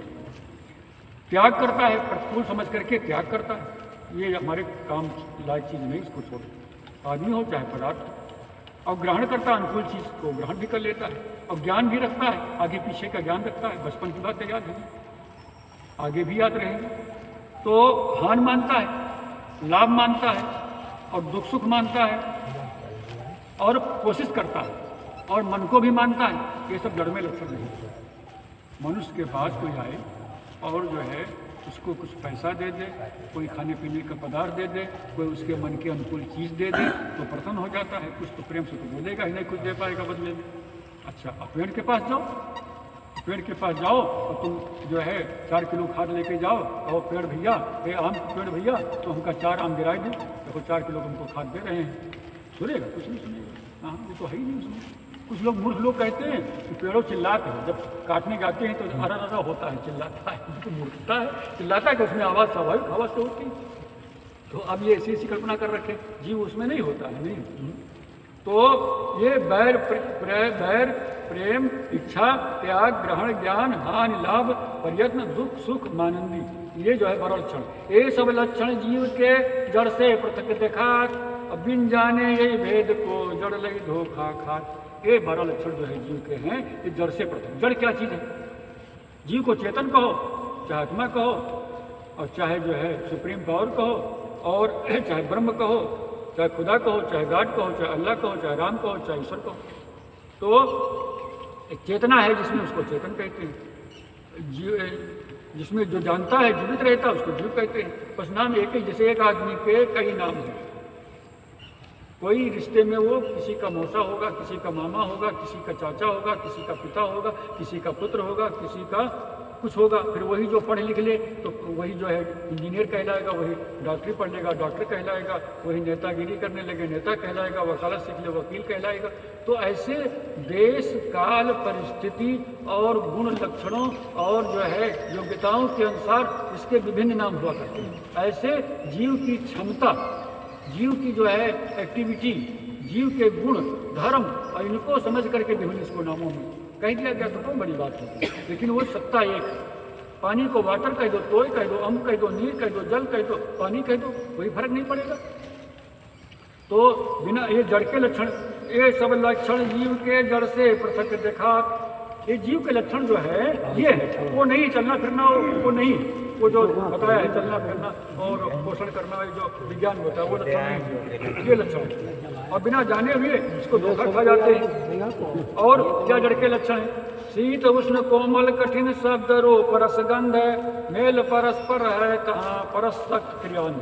शीत माने ठंडा, और गर्म, और कोमल, और कठिन माने कठोर, और शब्द रूप रस गंध स्पर्श और सब में मिलान, ये सब जड़ के लक्षण है। ये जीव नहीं, ठंडा गर्म और प्रकाश और ये जितना है, जितना भी चीज़ है, गो गोचर, गोस्वामी जी ने भी अपने शब्दों में कह दिया, गो गोचर जहाँ लग मन जाई सब माया जानो। गो माने इंद्रियों, और इंद्रियों से जो देखने में आए, देखना सुनना और चखना और स्पर्श करना और ये सब जो कुछ आए इसमें वो प्रकृति, वो जड़ चीज़ें हैं। देखने में जड़ ही आएगा जिसमें परमाणु होते हैं, आजकल की भाषा में कहो जिसमें जो है कण होते हैं, परमाणु होते हैं, इलेक्ट्रॉन होते हैं, प्रोटॉन होते हैं, म्यूजिशियन फ्यूजिशियन, कुछ में कण होते हैं जो देखने में आते हैं कुछ में कण। हम कहते तो वायु में ही कण होते हैं, दिखाई नहीं पड़ते हैं। तो जीव में कण थोड़े होते हैं, वो तो अभौतिक द्रव्य है। अभौतिक द्रव्य एक होता है भौतिक द्रव्य जिसमें कण होते हैं, परमाणु होते हैं, और दूसरा होता है अभौतिक द्रव्य।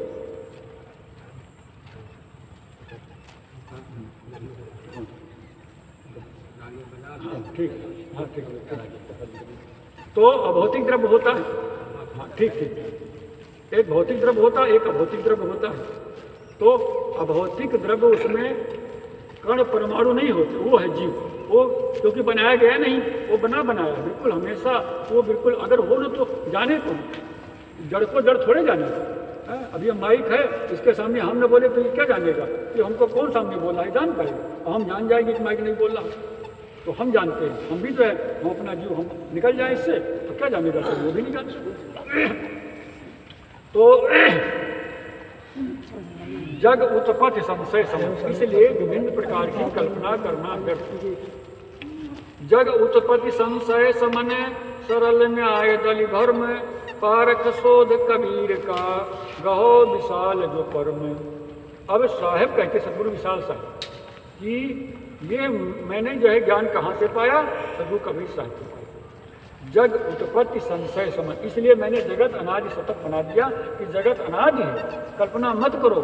और ये संशय जितने थे, शंका संदेह, उनको निर्मूल कर दिया और सरल न्याय से मैंने इसको प्रतिपादित किया और इसका भ्रम दूर कर दिया हमने। और ये पारक शोध जो है, अनुसंधान जो है, रिसर्च जो है, सबसे बड़ी रिसर्च जो है कबीर साहब ने किया, वो भौतिक रिसर्च नहीं है, वो आत्मिक रिसर्च है। संसार में सबसे बड़ी चीज़ क्या है जिसके बिना सब रिसर्च फेल है? अभी जीव निकल जाए तो कुछ है संसार में? नहीं। तो सदगुरु श्री प्रेम साहब ने एक भजन कहा है, शुभ संत विशाल विचारे कहे, देखो राम को ढूंढत राम हरे, जो मध्य पिए कोई मानव त्यों हरि ढूंढत कौन कहाँ है हरे। तो नर अंत स्थान नारायण है, यही गो मन प्रेरक गोविंद है। ऐश्वर्य सहित या लीला करे, भगवान स्वयं सब भास करे। ये नर का हृदय स्थान जो है यही नारायण है और ऐश्वर्य सहित जीव जो है लीला करता है और भगवान ईश्वर खुदा गाड ब्रह्म सब यही तो कहता है। जादिन निकल जाएगा जीव तन से, नहीं कर्म होते न इंद्रिय न मन से। तो और जो कि अवतार विशेष कहे, बिन जीव के वो जड़ काह करे। जो अवतार कहते हैं, 10 अवतार हुए हिंदुओं में, तो वो जो है सब जो है बिना जीव के वो क्या करते, उनका भी जीव निकल गया होता। तो रामायण उठाकर देख लो, लक्ष्मण के शक्ति बाण लगा तो क्या क्या हुआ, जीव तो निकल जाने की बात थी, अभी तो है वो सब हर्षशोक हुआ। तो अब फिर आगे कहा, विज्ञान के ऊपर भी कहा साहब ने कि ये विज्ञान जो कुछ खोज करता है वो जो है मनुष्य ही करता, मनुष्य के अंदर जो चेतन जीव वही करता है। विज्ञान के अंदर जो विज्ञानी बैठा है जीव शरीर में, वो सबसे बड़ा विज्ञानी। वो ना है तो कोई बाहर का विज्ञान कुछ कर नहीं पाएगा। अभी कोई वैज्ञानिक खत्म हो जाए तो कौन विज्ञान को सोचे, कोई देखा नहीं।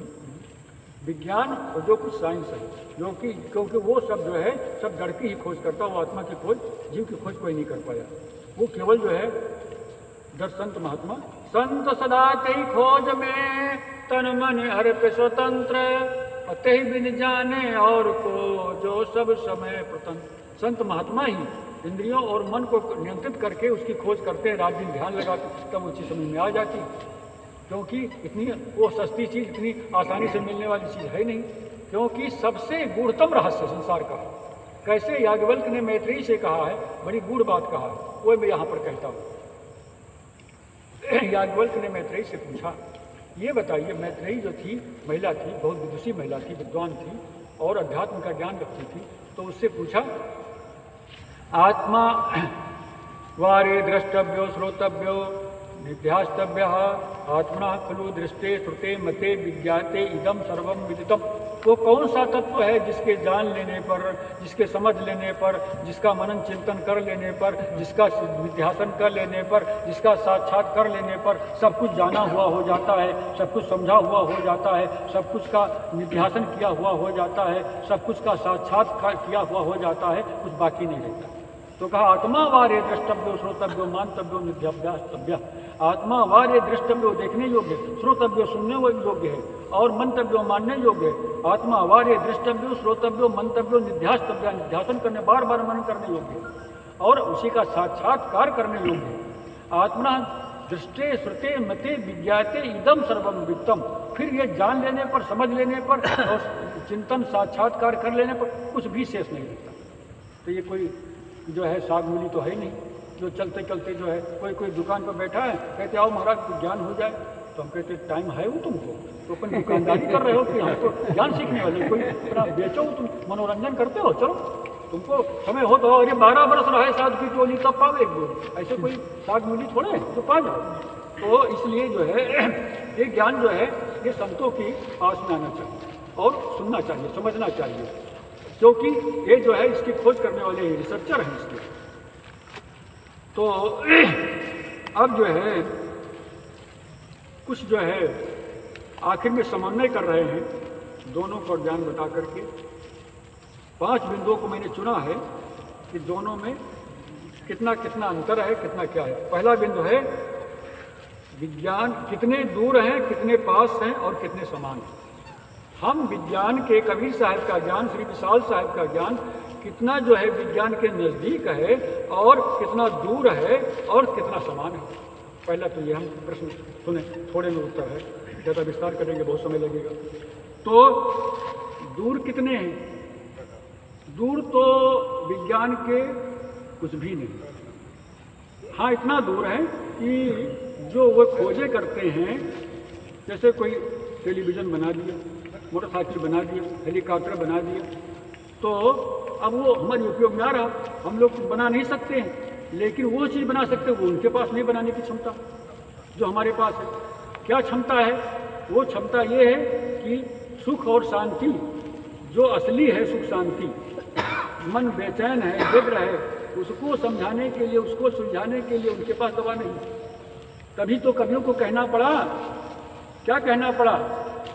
चंद्रमा मानस चरण से चूर होता जा रहा है, चंद्रमा मानस चरण से चूर होता जा रहा है, आकाश से पाताल तक एक बिंदु होता जा रहा है। भला कोई वैज्ञानिक बतलाए इसे, भला कोई वैज्ञानिक बतलाए इसे, आदमी से आदमी क्यों दूर होता जा रहा है, आदमी से आदमी क्यों दूर होता जा रहा है, दूर हो रहा है कि नहीं दूर हो रहा है?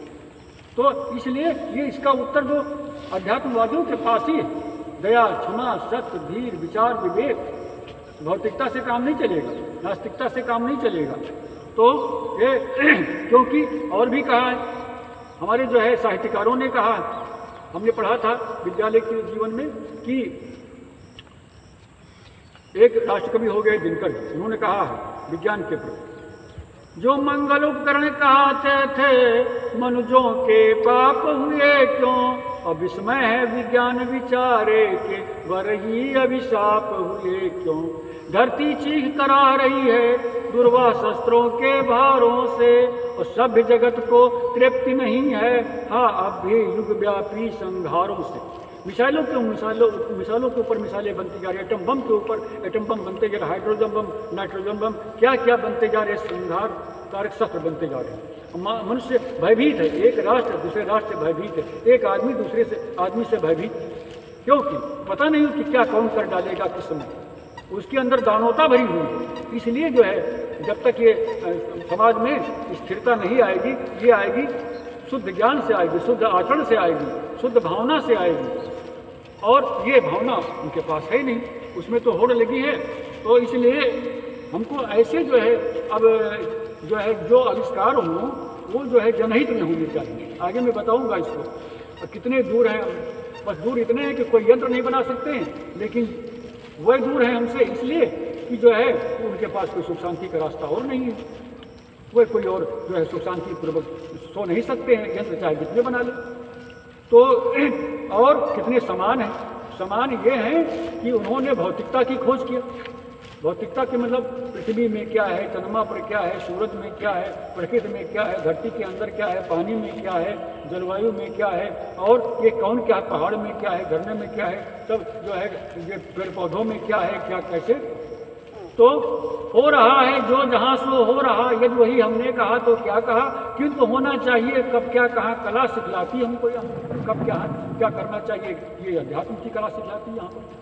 तो ये हो गई समानता की बात कि हम अगर लेकर के चलें भौतिकता में तो है, हम ऐसी जो रिसर्च करें जो जनहित के उपयोगी हो, जनता के उपयोगी हो, और कोई विनाशकारी हो, इसके लिए जो है आविष्कार न करें। और दिशा और दृष्टिकोण, उनका दृष्टिकोण जो विज्ञानवादियों का है, विज्ञानियों का दृष्टिकोण भौतिक है, वो आत्मसत्ता की ओर ज़्यादा नहीं, ध्यान वहाँ तक पहुँच ही नहीं पाए, बहुत दूर है, कोसों दूर है उससे, इसलिए उनकी दिशा है भौतिक।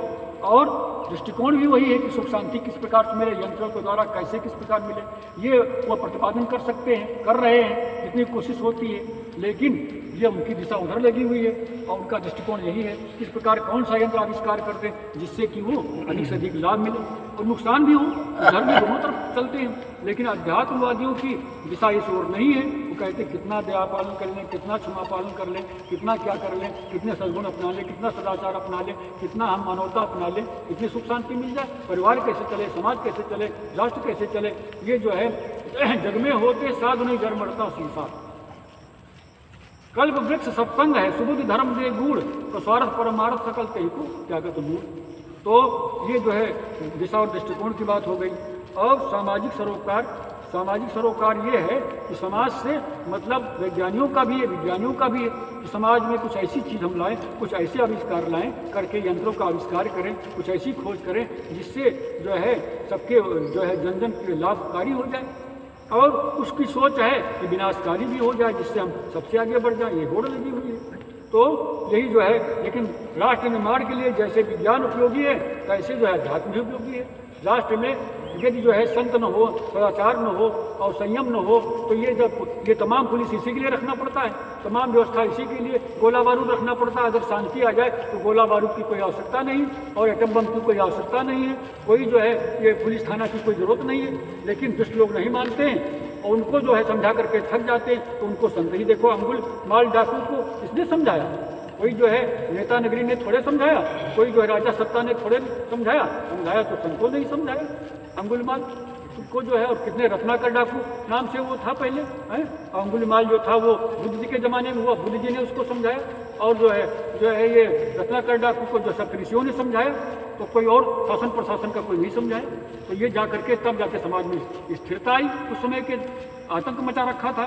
तो परिणाम और परिप्रेक्ष्य भौतिकता, वैज्ञानिकों का जो आविष्कार हैं, वैज्ञानिकों के आविष्कार जो हैं वो उनका परिणाम उनका भी यही है कि जो है सुख शांति मिले। कैसे कैसे हम आविष्कार करें जो सुख शांति मिल जाए, कैसे जो क्या करें। और कुछ संहार कारक भी और है कि ये ऐसा कुछ विनाशकारी यंत्र बनाएं, जैसे कोरोना ही बना दिया चीन वालों ने। अब चलो बना दिया तो बना दिया, आविष्कार कर दिया, लेकिन कितना तबाही मच गई, कितना क्या हो गया। तो नहीं, संहार कारक शस्त्र नहीं बनाने चाहिए और जो है ये परिणाम अच्छा रखना चाहिए। समन्वय ये है कि समन्वय जो है इसको जो है हम आखिरी में बताएंगे, सबसे आखिरी में समन्वय बताएंगे। और अब कुछ जो है इसके जो है दोनों के जो है सामंजस्य में कुछ जो है, क्योंकि देश काल इस समय जिस रीत से चल रहा, जिस गतिमत से चल रहा है वो ज़्यादा जो है प्रभावशाली है। थोड़ा अध्यात्म तो कमज़ोर है देखने में, लेकिन कमज़ोर नहीं है। जो उसके पास आता है वही उसको पूरा मजबूती के साथ आता है, उसको लाभ पूरा मिल जाता है। वो एकदम से दानव से मानव बन जाता है और नरक से स्वर्ग की ओर चल पड़ता है और अंधकार से प्रकाश की ओर और कांटों से फूलों की ओर चल जाता है और पाप से पुण्य की ओर अग्रसर हो जाता है। उसका जीवन सत्यम शिवम सुंदरम से अपलायित हो जाता है। तो जिस समय ये चंद्रयान 3 जो है चंद्रमा के धरातल पर पहुंच गया, उस समय जो है हम भी देख रहे थे, क्योंकि विज्ञान के विद्यार्थी थे, कोई इसमें हर्ज नहीं है। और वहाँ पर कोई ऐसा पदार्थ पा जाए, वो हो सकता है मिल जाए, जो कि यहाँ पर जैसे कोई एक ऐसी लिथियम जैसी चीज़ कोई जो है, वो उसका नाम नहीं बताए हैं, नाम अभी रखे हैं, वो चीज़ वो मिलने की संभावना है। अगर वो मिल गई तो पेट्रोल से कई गुना वो लाभकारी होगी। और 1 लीटर में यदि गाड़ी चलती है पेट्रोल वाली जो है, अगर 10 किलोमीटर चलती है, माने के बता रहे हैं, तो उससे चलेगी 20। और क्या क्या लाभ मिलेगा, हम जो है विदेशों से जो मंगाते हैं, ईरान से, और तेल और पेट्रोल और ये सब क्या क्या, वो सब आत्मनिर्भरता हो जाएगी, अपने देश में स्वावलंबी हो जाएंगे, आत्मनिर्भर हो जाएंगे। तो ये सब चीज़ें अच्छी चीज़ है, लेकिन उससे कोई विनाशकारी शस्त्र न बनाए हम जो है, तो ये अच्छा रहेगा। तो चंद्रधरा पे उसमें हमने लिखा है राष्ट्र का गौरव कि जो भरा नहीं है भावों से, बहती जिसमें रसधार नहीं, वो हृदय नहीं है पत्थर है जिसमें स्वदेश का प्यार नहीं। विदेश में रहते, देश का खाते हैं, देश में जो है सब जो है लाभ लेते हैं, तो हमको देश को देना भी चाहिए। तो हमको जो हमारे पास वो हम देते हैं, जो विज्ञानियों के पास वो विज्ञानी देते हैं। और ये बात अब समझने की है। तो चंद्रधरा पे पद धरा चंद्रयान है 3, जहाँ न कोई जा सका आज तलक परवीन। आज तलक परवीन तिरंगा है लहराया, विश्व पटल पर भारत की है शान बढ़ाया। का उत्साह विचार खरा विश्वास में उतरा, रचा नया इतिहास हुआ नहीं कोई खतरा। ये सबसे पहले जो विजय हुई है। एक समय ये था जब भारत के जो है रॉकेट जो है साइकिल पर जाते थे, बहुत पहले का ज़माना। और अब रॉकेट जो है वो चंद्रमा पर जा करके वहाँ चंद्रयान को वहाँ पर रॉकेट से लॉन्च करके जो है चंद्रयान 3 को वहाँ भेज दिया।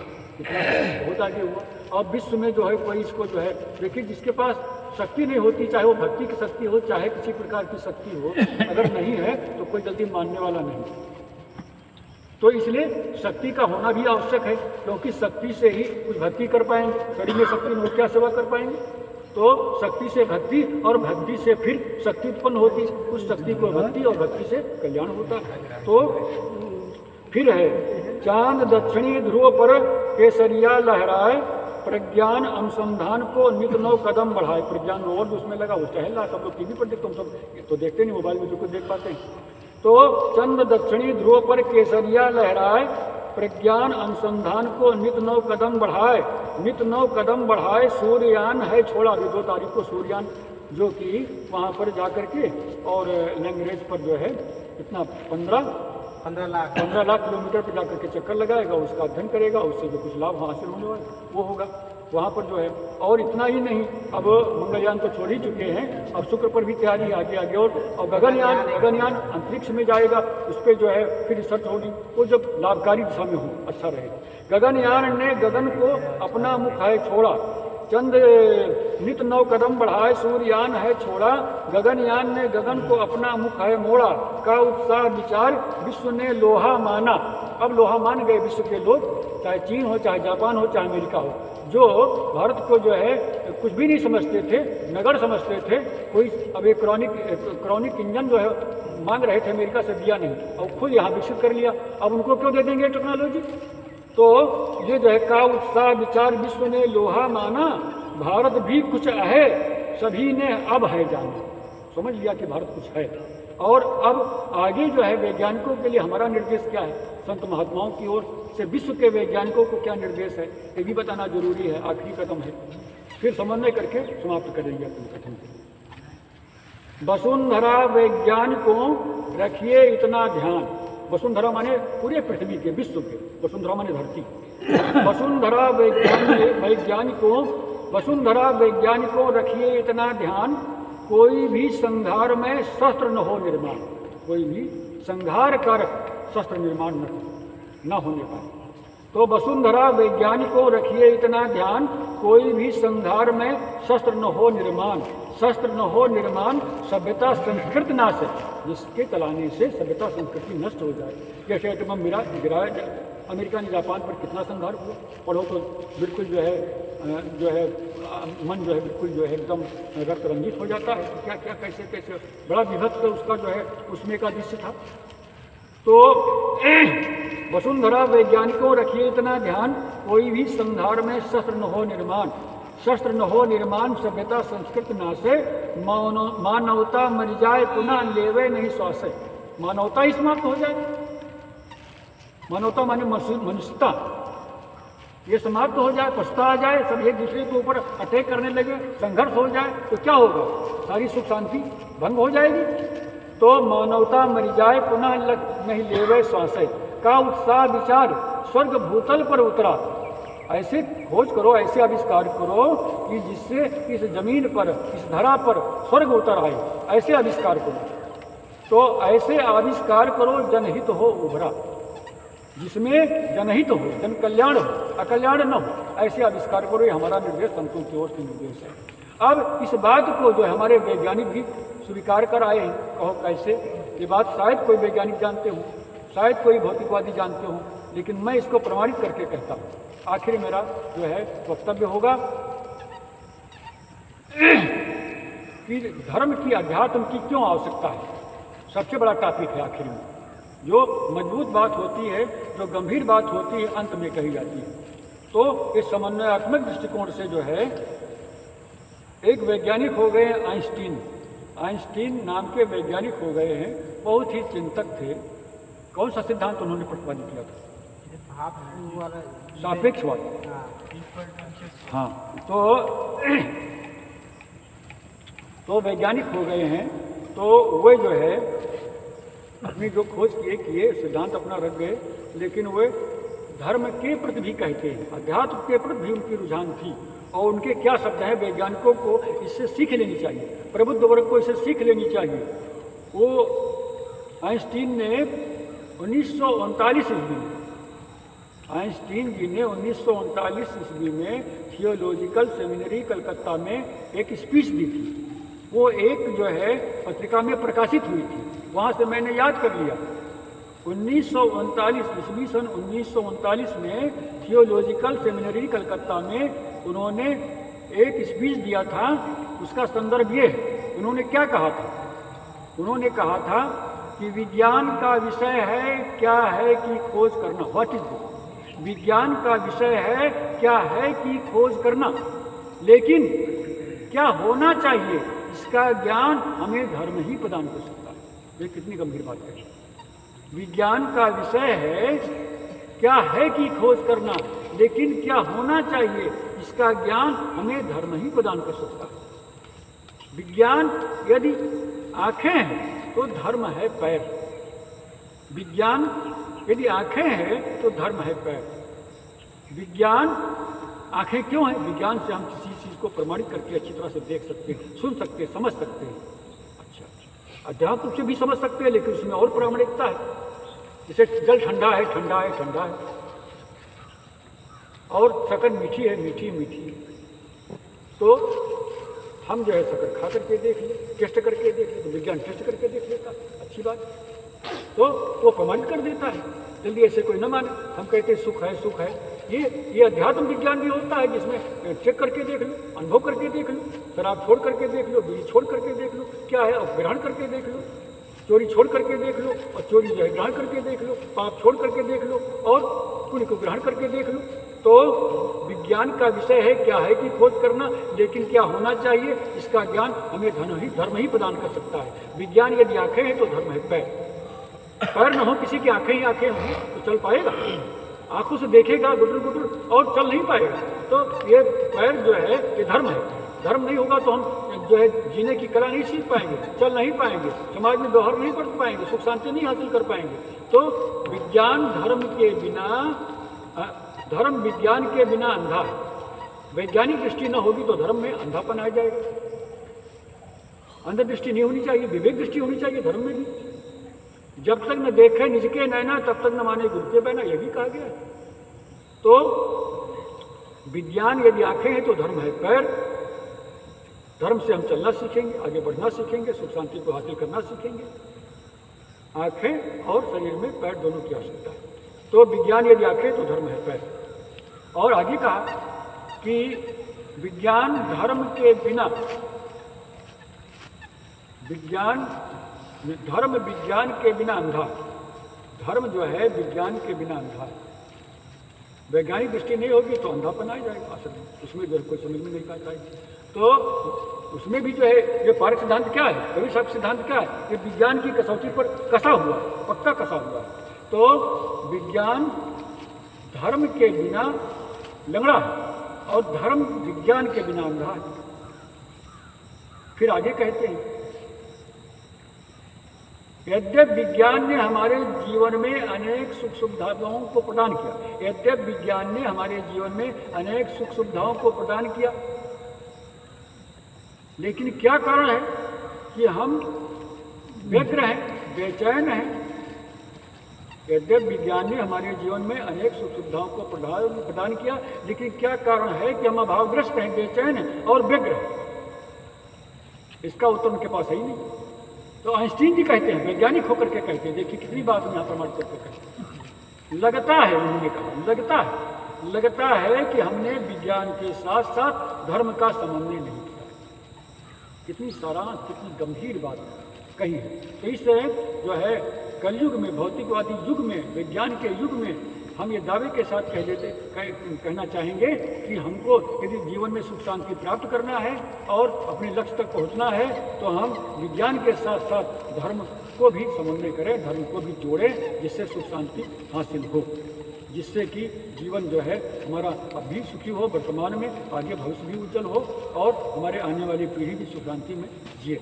इसलिए विशेष न कह करके अपने कथन को यहीं पर हम विराम लेते हैं आइंस्टीन जी के वाक्यों को दोहरा करके, क्योंकि वो वैज्ञानिक भी थे और धार्मिक विचारक भी थे, और ऐसे वैज्ञानिकों को भी सोचना चाहिए जो धर्म के प्रति भी ऐसे आविष्कार हों, ऐसे जो है रिसर्चें हों जो कि जनहित में हों और दिल दिमाग भी ठीक हो। तो अंतिम में सारांश रूप में कहते हैं कि विज्ञान का विषय है क्या है कि खोज करना, लेकिन क्या होना चाहिए इसका ज्ञान हमें धर्म ही प्रदान कर सकता है। विज्ञान यदि आंखें हैं तो धर्म है पैर, विज्ञान धर्म के बिना लंगड़ा है, धर्म विज्ञान के बिना अंधा है। और आखिर में कहा कि यद्यपि विज्ञान ने हमारे जीवन में अनेक सुख सुविधाओं को प्रदान किया, लेकिन क्या कारण है कि हम अभावग्रस्त हैं, बेचैन हैं और व्यग्र हैं। तो उत्तर देते हैं आइंस्टीन जी कि लगता है कि हमने विज्ञान के साथ साथ धर्म का समन्वय नहीं किया। अब सबका सारांश बता रहे हैं 2-3 मिनट में कि सदगुरु कबीर साहब, सदगुरु विशाल साहब, सदगुरु कबीर साहब के पारस सिद्धांत के व्याख्याता थे। इसीलिए सदगुरु श्री अभिलाष साहब ने सदगुरु श्री विशाल साहब को युग पुरुष कहा, क्योंकि दूसरे के सिद्धांत से छेड़खानी न करते हुए उन्होंने पारक सिद्धांत को, कबीर मत को एकदम सही, सटीक और युक्ति संगत प्रस्तुत कर दिया। इनके साक्षी हैं भोयान, मुक्तिद्वार, सत्यनिष्ठा और नवनियम। इनका अध्ययन करें, मनन चिंतन करें तो हम जो है हमारा भौतिक भी जो है दिशा सही होगी और जो है आध्यात्मिक दिशा भी सही होगी, जिससे जन जन का कल्याण होगा। अंत में मैं जो ये कह करके कि ये कबीर साहब कोई जो है ऐरा गैरा नथु खैरा नहीं थे, जैसे विशाल साहब ऐरा गैरा नथु खैरा थे कि जिनको जो है वैज्ञानिकों को कहना पड़े कि ये तो बिल्कुल जाहिल काहिल थे। जाहिल काहिल नहीं थे, महान अध्यात्मवेत्ता थे, महान वैज्ञानिक थे, महान जो है सिद्धांत के रिसर्चर थे। जो उन्होंने प्रतिपादित कर दिया वो विज्ञान नहीं कर पाई, और विज्ञान ने जो किया है वो जो है जनहित में होना चाहिए और किया है, अच्छा किया है, आगे करें अच्छा। यही शुभकामनाएं हैं। और अंत में मंगल कामना हमारी ओर से है कि आज के विषय को समाप्त करते हुए कि जो हमारा विषय था मूल वो ये था सदगुरु कबीर साहब का ज्ञान, विशाल देव का अनुसंधान और आज का विज्ञान। इस पर हमारी चर्चा जो है संक्षिप्त पूरी हुई और अंत में शुभकामना, सबके प्रति मंगल कामना करना चाहेंगे कि मंगल हो मंगल सदैव मंगलमय हो आप, मंगल जगह समाज का मिटे सभी अभिशाप, मंगल जगह समाज का मिटे सभी अभिशाप। बोलो सद्गुरुदेव की जय।